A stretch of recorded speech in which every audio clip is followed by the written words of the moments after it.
Welcome to the Homeless Youth Project. I'm Ron Austin, and if you have watched the show before, you can see that I lost the beard. Well, it got too difficult for me to keep up with. Keep it looking nice. Anyway, the Homeless Youth Project is a project that is it's a Pan Left Productions project in partnership with the Carlos G Figueroa Foundation. It's a project in which the Carlos G Figueroa Foundation goes into the field where the youth stay, where they live, and we shoot interviews of them. We shoot video and photo of them while they're telling their story. And what we'll do is eventually we'll make a documentary tentatively named Homeless Youth Project, Tucson, Arizona. And once that documentary is made, then what will occur is that we will have a forum in a downtown venue. We'll invite the youths that have participated in the video process. We'll invite the agencies that provide services to homeless youth, and we will invite also the public, of course, in order to inform them and educate them on the realities in which homeless youth live. Homeless youth really live in some really dreadful conditions. Okay.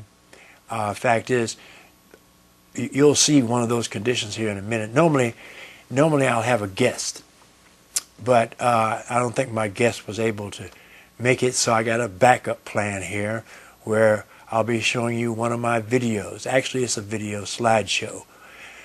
But anyway, like I said, youth live in some really bad places. I mean, they live in the wash, they live in dilapidated buildings, condemned buildings, they live under bushes, and it's really difficult for them to make it on a day-to-day basis. But the video that I'm going to show you, the video slideshow, will show you one of the worst places that a youth can be possibly living. And I'm going to show that video to you now, and we'll talk about it after it's done.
you saw that.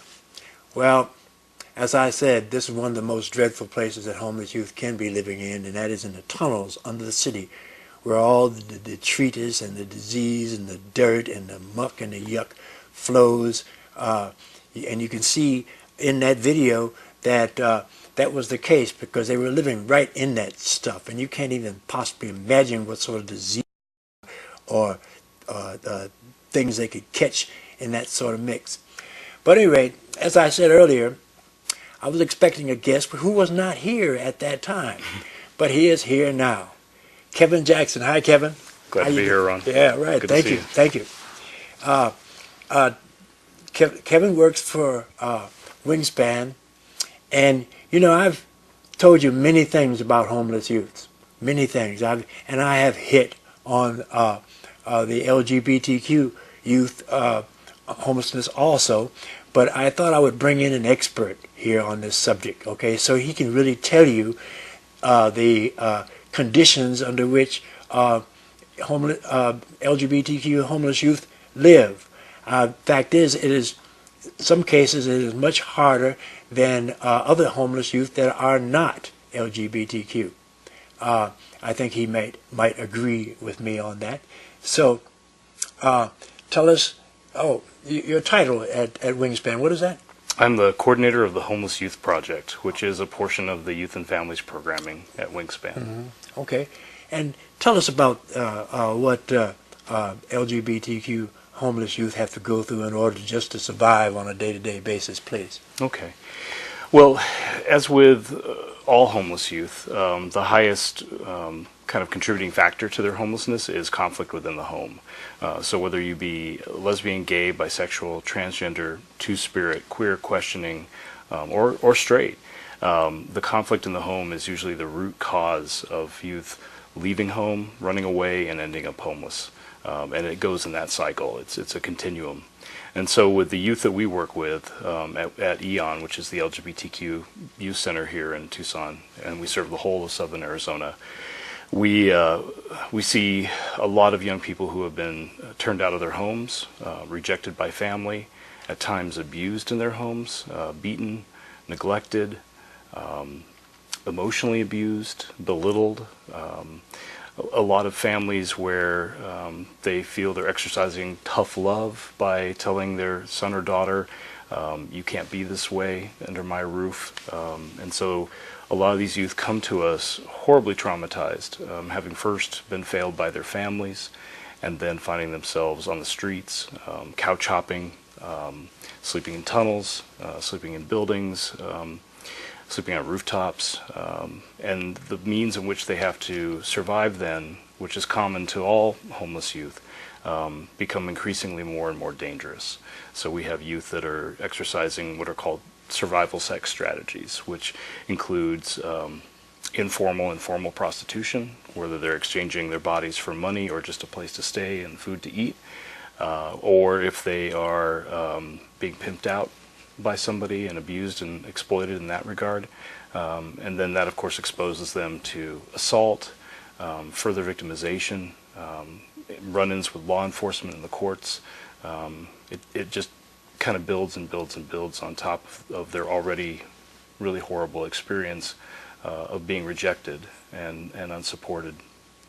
In addition, for the youth that maybe home life was pretty horrible, but they had what they thought was a supportive environment in the schools, we're finding that 85 to 90% of our students in Tucson are encountering really hateful conditions in the school setting.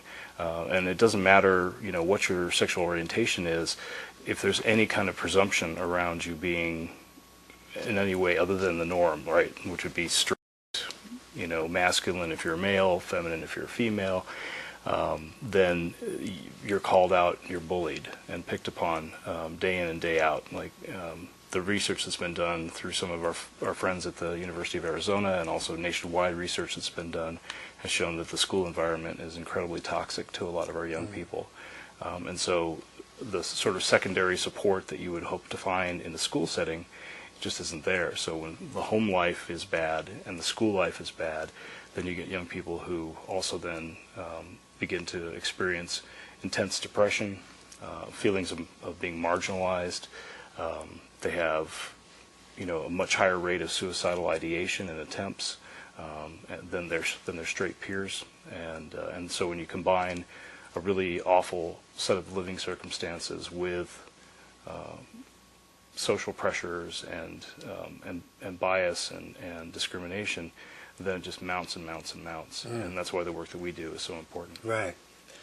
If you at the bottom of your screen, you'll see a telephone number. We have a call-in component, and I need to get that phone over here close by in case you want to call in.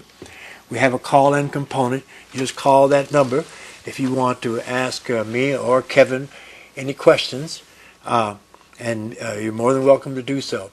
In addition, you just saw the Homeless Youth Project in the tunnel video, and if you want to see any more videos, you can go to the FigueroaFoundation.com. As you see, it is down there at the bottom of your screen, and you can go there and you can see the videos that we've done so far. So, Kevin,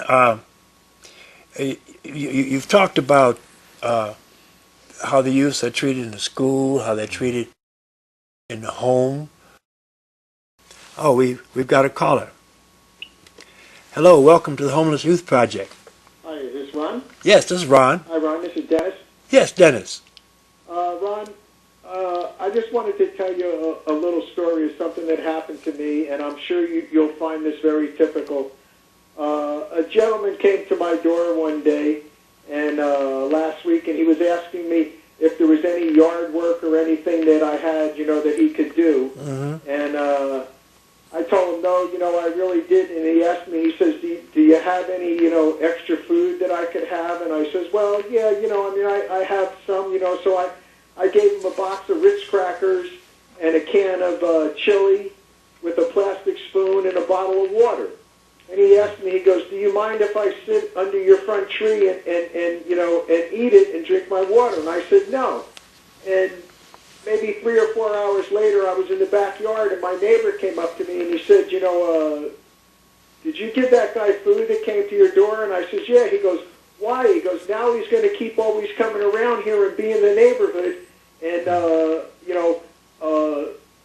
want food from you, And I thought to myself, the guy wasn't harming anybody. I mean, the man, was looking for work first, you know what I mean? And, the Lord said, look for the lost sheep, the 99 that I know where they're at, I don't have to worry about. And I'm thinking to myself, that's the attitude that people have towards homeless. Now they're afraid that they're going to come around because I, gave the man a little something to eat, you know what I mean? Right, right. I understand that, Dennis, because that happens quite often all over our country. Yeah, yes. It's pretty sad, isn't it? Yes, it is. The one time I told you, Ron, people would rather feed a stray cat than, feed a poor person that's starving. You know what I mean? I remember that comment, yes. Yeah. Mm-hmm. Well, Ron, I watch every week, and like I always say at the end there, I do what I can for the man, like I always tell you, I pray for them, and, hopefully someday the world will open their eyes and realize that we're all brothers and sisters, and we should help each other. Okay. Thank you for your kindness, Dennis. Have a good night, guys. Thank you, Dennis. Yes. Okay, bye. Bye. So,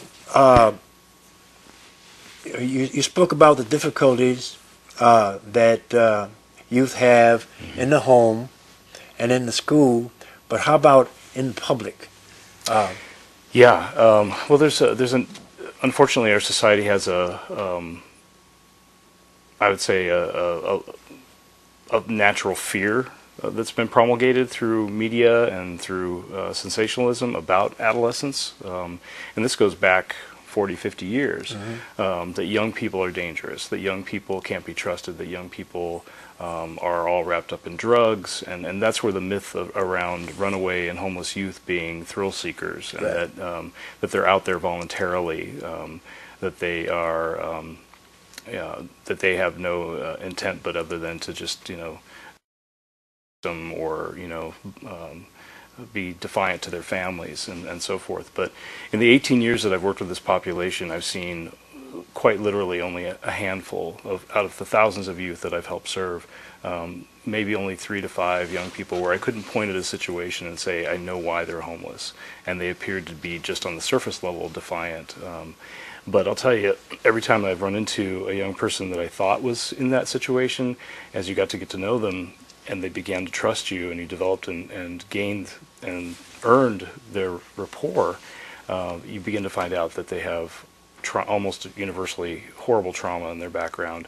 And the reason why they left their comfortable home and their family and their pets and their loved ones is because that situation was unsafe for them, emotionally or physically or both. Yes. And so when you then get out on the streets, you have an even a higher level of vulnerability. And so the research has been done by the National Runaway Switchboard and the National Center for Missing and Exploited Children is that you are 2 to 3 times more likely to be victimized the moment you step out of your family's home without their blessing and permission. So let's say you're on the run or you're thrown out, you automatically are 2 to 3 times more likely to then have something happen to you, be a victim of a violent crime, be exploited, be abused, etc.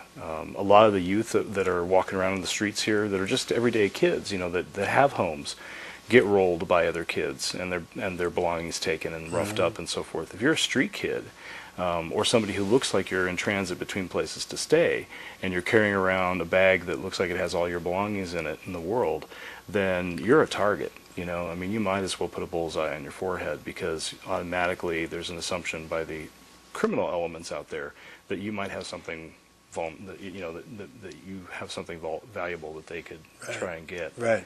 And then when you add in individual expression, be it gender expression or just kind of style and personality, and you get youth that are in the LGBTQ spectrum who maybe have a little more flamboyance in their presentation, a little more colorfulness in the way that they dress or they do their hair and so forth, then their visibility is increased even that much more. Right. And so, yeah, they really do face a lot. And everything from people driving by